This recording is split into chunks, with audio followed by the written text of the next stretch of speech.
નમસ્તે મિત્રો, મારી ચેનલ ફૂડ વિથ ડીસીમાં આપનું સ્વાગત છે। અમે વિથ ફેમિલી ફરવા આવ્યા છે કેરેલા અને હાલ અમે રોકાયા છે ત્રિવેન્દ્રમ સિટીમાં। આ મારો ફર્સ્ટ બ્લોગ છે જે હું મારી ચેનલ પર લોંગ વિડીયોમાં અપલોડ કરીશ। બન્યા રહેજો આ વિડીયોમાં। હું આપને એક લોકલ રેસ્ટોરન્ટ બતાવીશ, એનું નામ છે ચાય કારી। થાળી છે જે ડિફરન્ટ ટાઈપની છે, એનો રિવ્યૂ હું આપને આ ચેનલમાં આપીશ। કોમેન્ટ જરૂર કરજો કે આપને આ વિડીયો કેવો લાગ્યો।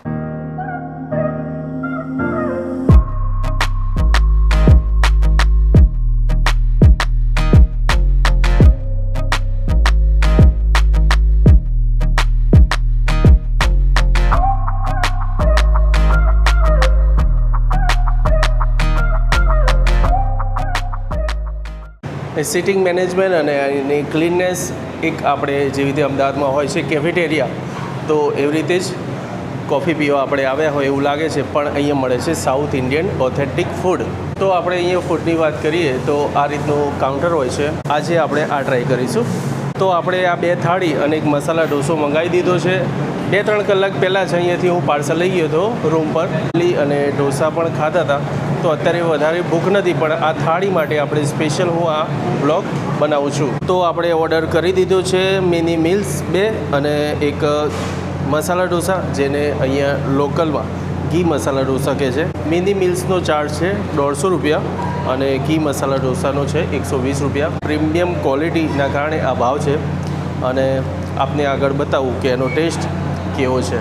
તો આ રીતનો ટોકન નંબર આપે છે, ટોકન નંબર છે 13। આ વસ્તુ બ્લિંક કરશે એટલે સમજી જવાનું કે આપણું ફૂડ થઈ ગયું રેડી।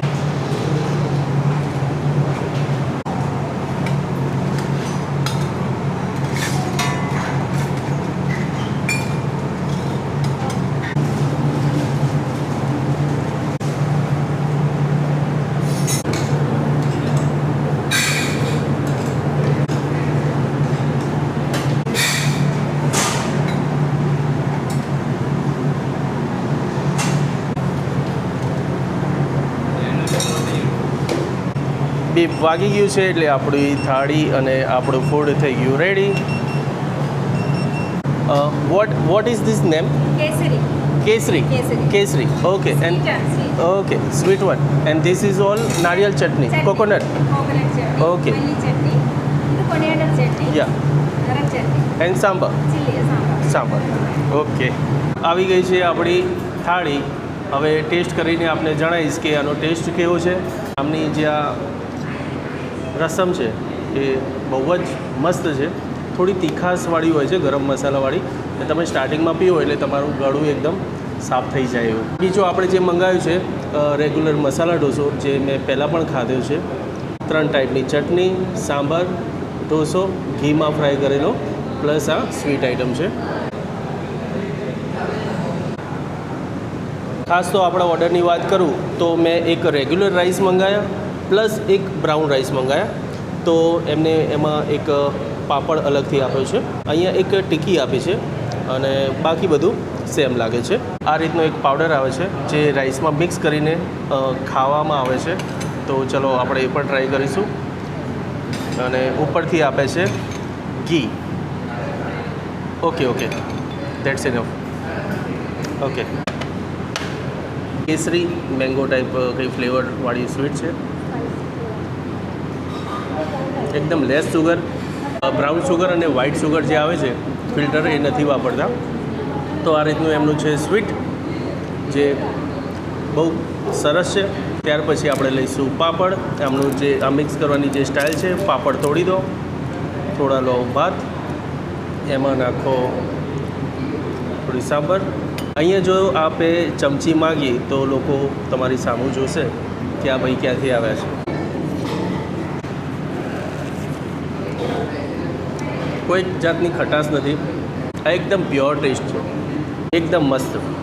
આ રીતના અલગ અલગ શાક અને કચુંબર કહો કે આને કોઈ અલગથી આપણે સલાડ કહો, આવી રીતે મિક્સ કરીને પણ ભાતમાં અહીંયા ખવાય છે।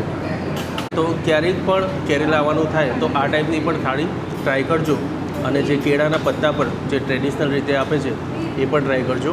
તો આપણા ફૂડમાં જાણવા મળ્યું કે આ ગોળની એક ખીર છે,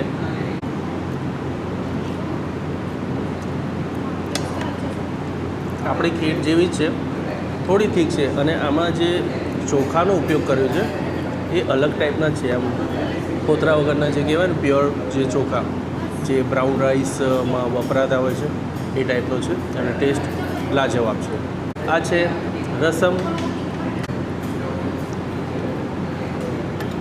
જે ખાતા પહેલાં પીવાથી આખું ગળું સાફ કરી દેતો હોય છે, થોડી તીખાશ હોય છે. આ વસ્તુ ટ્રાય કરીએ. પ્યોર શાકભાજીના ટેસ્ટ આવે છે. કોઈ પણ વસ્તુ ઓવરકુક નથી, ખાલી બાફેલી હોય એવી છે, એટલે કે ટોટલી હેલ્ધી. આ લાગે છે બીટ અને ટામેટાનો કચુંબર. આ બીજી આઈટમ ટેસ્ટ કરીશું. આમાં લગભગ લાલ મરચું, ગાજર, બીટ અને થોડી પ્રમાણમાં ડુંગળી યુઝ કરી હોય એવું લાગે છે. બહુ મસ્ત છે. ત્યાર પછી આ દહીં, જે એઝિટી છે આપણે દહીં ભાત ને દાળ ભાત જોડે ખાતા જોઈએ. તો દહીં રેગ્યુલર જે આપણો ટેસ્ટ હોય દહીં ભાતનો એ રીતનો આવે છે. હવે વારી છે આ ટિક્કીની. લગભગ સાબુદાણાની છે કે ક્યાંય ખ્યાલ નથી. બેસ્ટ. આ જાણવા મળ્યું કે નારિયેલ અને કાચા કેળાનો સલાડ જેવું બાફીને જે વસ્તુ બનાવવામાં આવે છે એ છે. બહુ જ ટેસ્ટી છે. Pure authentic test. આમ તો હું ફૂડ વિથ ડીસીની મારી આ ચેનલમાં ફૂડના શોર્ટ્સ મૂકતો હોઉં છું, પણ આ વિડીયો લગભગ પહેલો કે બીજો હું અપલોડ કરીશ. જે ફૂલ વિડીયો હશે તો કેરેલા સિરીઝથી ચાલુ કરું છું. ધીરે ધીરે લોકલ બીજી પણ આઈટમો અને આપણી ગુજરાતની ફૂડ ને અધર સ્ટેટની જે પણ વેરાયટી હોય છે એ હું મારી ચેનલ પર મૂકતો રહીશ. કોમેન્ટમાં જરૂર જણાવજો વિડીયો કેવો લાગ્યો. કોઈ પણ સુઝાવ કે મારા લાયક કોઈ સજેશન હોય તો મને કોમેન્ટમાં જરૂર જણાવજો. તો મળીએ એક નવા વિડીયોમાં. ત્યાં સુધી રજા આપજો. આવજો.